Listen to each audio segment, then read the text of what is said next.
In Texas, at least one motorcyclist dies on our roads every day. And it's the reason one Deep East Texas organization held a bike blessing to pray over motorcyclists and their bikes before they hit the road. Our Olivia Hartpence was with them in Nacogdoches and brings us the details. The sticker itself will not keep a car or an animal out of your way. It's not a magic thing. I think it's to bring an awareness to people that they do need something outside themselves.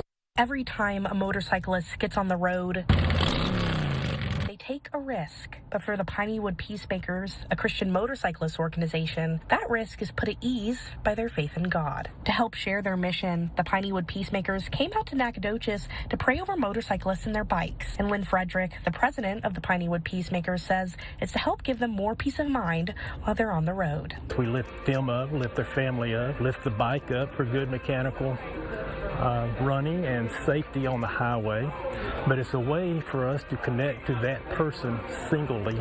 It's also one of the many ways that Freedrick says they're able to create family and community among their fellow bikers.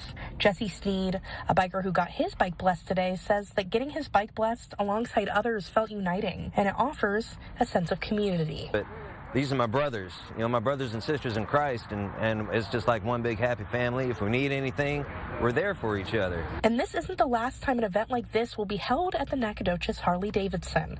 They hope to continue fostering a community where people can pray and stand together at their location, providing a home away from home for all bikers that come across their turf.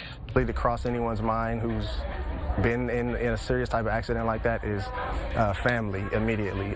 So just ensuring that everyone has that sense of community, has a sense of camaraderie, that there's always a support system around them. It's important to us and important to the community as well. Olivia Hartpence, East Texas News Weekend. And we're told they will continue doing bike blessings throughout the year.